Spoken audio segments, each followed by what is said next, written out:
歡迎大家嚟到易經占卜4小時速成課啊！咁我就係呢個課程嘅老師啦，我叫火天妹啦。咁但係咧呢個係我第一個課程啦。其實4小時就約數嚟嘅啫，應該唔止4小時，有機會係5小時噶啦。因為我第一次去拍攝呢一類型嘅課程啦，我對時間嘅掌握唔係咁叻，希望大家唔好介意，可能會長咗少少嘅。咁我講嘢唔係好叻啦，會斷斷續續啦，或者係有啲嘢會一路講一路諗，我唔會特別有一個好稿寫喺度，因為講緊幾個鐘嘅教程啦。如果又要準備埋個稿咧，咁就會好辛苦嘅，嗰個工作量會好大。咁呢一個課程咧，其實就會比較適合一啲小白啦，咁同埋對於中式占卜有興趣嘅人啦，咁尤其是對於易經嘅文化有興趣嘅人咧，咁就都比較適合去上呢個課程噶啦。咁另外咧就係都適合一啲想有個副業做一個占卜師嘅人嘅，因為最嬲尾咧我會講埋咧我係點樣儲客啦，會喺邊啲地方會起一個平台啦。咁同埋我之前諗住吸客嘅時候喺邊度揾一個客源啦，咁我都會分享翻我嘅方法。你唔可以話即係好成功啦，咁至起碼你知道有呢啲渠道，你哋可以可以去試。咁呢一個咧就係我嘅課程大綱啦，最主要分成4大部分啦，但係唔代表個時間分配真係1個鐘1個鐘咁樣嘅，唔代表係即係跟翻呢4大範疇個時間就咁平均分，唔係咁嘅。咁大概咧第一堂咧我就會同大家講翻咧易經嘅簡介啦，作為一個易經占卜師嘅心態啦、禁忌啦、起卦方式啦、面占同埋線上占係點樣做嘅。第二咧就係講一個解卦嘅思路同一啲嘅案例嘅分享啦，即係一開頭俾咗個解卦思路，你哋去學習咗先，帶住啲問題再去學八卦嘅類象啦、64卦卦意啦、佢嘅解釋啦，同埋一啲卦例嘅分享啦。最後就係講翻如何透過占卜去創業同埋提升人氣嘅方法啦。好，正式開始咯。咁講翻咧，易經嘅簡介咧，其實係易經其實係一本占筮之書啊。呢個字讀個筮字，咁其實佢易經裏邊咧有義理個部分，亦都有象數個部分啦。義理個部分咧就係講教人點樣處世做人嘅，象數嗰方面多數為占卜之源，占卜之用，會有啲吉凶判詞喺度嘅。咁易經咧有3種嘅，有連山易啦、歸藏易或者歸藏易啦，同埋周易，合稱三易。咁但係連山易同埋歸藏易咧都已經失傳咗噶啦，基本上而家剩翻咧就係周易。咁所以而家講開易經咧，其實就同周易差唔多，劃咗等號噶啦。咁易字咧，其實佢都有研究，古人好中意研究好多嘢噶。咁呢個易字佢都係一種象形文字嚟噶嘛。咁所以佢哋都有一個嘅研究，咁話呢個易字咧，其實係由太陽同埋月亮合而為一，上邊係太陽，下邊係月亮。個物字其實你歪歪地就會睇到好似一個月字咁樣噶啦。咁代表咗陰同埋陽嘅結合，易字。第二咧就係代表咗變化啦。咁我哋所有嘅萬物個物字啊，亦都代通假個物象嘅物字啦。咁所有嘅萬物係喺太陽嘅規律去行嘅，太陽嘅規律多數係不變嘅，而萬物跟隨住太陽規律而去有唔同嘅改變，所以呢個易字亦代表變化。咁易字嘅含義裏邊咧，亦都有簡易啦、不易啦、易簡呢3種。咁點解我唔講簡易咧？咁係因為咧，我睇咗傅佩榮教授嗰本書啦，我比較覺得似係易簡呢個次序多過簡易。呢個頭呢個易字咧，係類似乾卦裏邊嘅，即係第一卦乾卦，佢代表一個嘅創造力，佢代表一個陽嘅能量。咁簡咧係代表空間。咁呢個簡字去除咗上邊呢個竹花頭係代表空間，係代表坤卦，代表地，所以其實呢個易簡咧，佢係代表乾卦同埋坤卦嘅意思。我比較 buy 呢個嘅説法咯。易字係解容易，簡係解簡單。好，跟住之後咧就係講話作為一個易經占卜師嘅心態應該係點樣啦？咁我自己覺得咧，首先要尊重翻易經。咁易經佢係一個好好用嘅工具啦，佢亦都係一個好好用嘅參考嘅渠道啦。其實古人講話，你細個嗰陣時候，你可以問老師，你可以問自己爸爸媽媽，你可以問佢哋嘅意見，問佢哋攞一啲建議。但係當你大個嘅時候，你仲可以問邊個呢？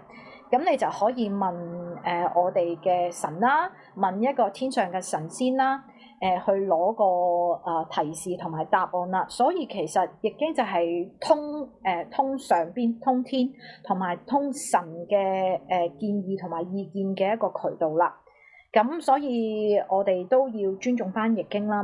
咁作為一個易經占卜師咧，其實有時你要明白自己係天道信息嘅傳譯者啦。所以即使如果客人覺得你占卦係占得準嘅話咧，其實係天俾嗰個信息俾得準啊，我哋只係解卦嗰個人嘅啫。如果天俾個信息唔準，我哋都未必解得準。好，跟住之後咧就係要終身學習易經啦。其實咧易經佢有義理派同埋象數派嘅，兩者咧係即係等同於一個陰一個陽咁樣。其實最好兩者有相交，你懂得去互相去運用咧，你先至幫助到個客人嘅。咁另外學易經咧，其實係需要有一個正面嘅道德觀啦，有一個好寬大嘅心啦，咁亦都係要接受到世間嘅變化。佢既然係代表一個變化嘅書、變化嘅經典，咁我哋作為一個解釋呢本書或者解卦嘅一個人，一個傳譯者咧，我哋自身都要接受呢一個世間嘅變化。咁所以你有時睇嗰個卦或者睇啲卦意嘅時候咧，唔好淨係局限咗以前嘅思維，都要跳出以前嘅思維，跟翻而家世代嘅變化而去作出一啲解釋嘅一啲調節。咁第三樣嘢咧就係中正之道啦。咁我哋作為一個占卜師，其實我哋絕對係可以影響到對方嘅思維嘅，我哋絕對係有能力係影響到對方嘅決定嘅。但係我哋唔可以過分介入人哋嘅因果嘅，一定係會我哋幫人哋占卜唔多唔少都已經會介入咗㗎啦。不過我哋唔好介入得咁深，所以咧我哋盡量客觀分析啦，唔好太多主觀嘅意識喺度啦。盡量跟翻佢個卦意啦，佢個文字再配合翻當其時嘅狀況，我哋分析嘅啫。我哋用嘅字眼咧，唔好太多係你應該咁做，你應該咁做。我哋唔係教化人哋，我哋唔係去教人哋要人哋一定要咁做，一定要咁做。我哋可以用一啲字眼比較客觀嘅字眼，例如我建議你可以咁樣，我建議你可以咁樣，或者我分析完個結果俾你。咁究竟點樣決定點樣做，就係你閣下嘅問題啦。咁我哋盡量維持個中正，維持一個客觀分析。第四樣嘢啦，我覺得都幾重要嘅，就唔好過度咁，唔好過度追求個精準啊。因為咧，其實咧卦象咧係代表個萬事萬物嘅，八卦代表萬事萬物。對於一啲你冇經歷過、你冇接觸過嘅事情，你唔知道、你唔明白，係好正常嘅嘢嚟㗎。所以唔好怪自己點解唔知嗰樣嘢。咁你平時都要睇多啲，去閲覽世間之事，了解多啲，你先至有機會有嗰種嘅眼界。咁另外咧就係有時個卦之所以唔準咧，第一同個原主有關，亦都同自身有關。同個原主嘅情況就係有時佢揾呢個師傅，佢又問呢條問題；揾嗰個師傅又會問呢條問題，或者係佢重複問呢條問題。有時個天道係唔會再俾一啲啱嘅信息佢㗎，因為你唔信，因為個原主唔信個天啊嘛，咁個天做咩要再俾信息你呢？呢個第一。咁第二樣嘢咧就係個心唔夠定，因為個心同時間，我想問呢樣，我亦都想問嗰樣，我唔知應該問邊樣。佢係一個咁樣唔清晰嘅狀態底下去攞嘅卦，去攞嘅信息自然唔清晰，因為都唔知你想問邊樣。咁所以有時你解卦解唔準，就係因為係你攞卦嘅時候，對方嘅心未夠靜啊。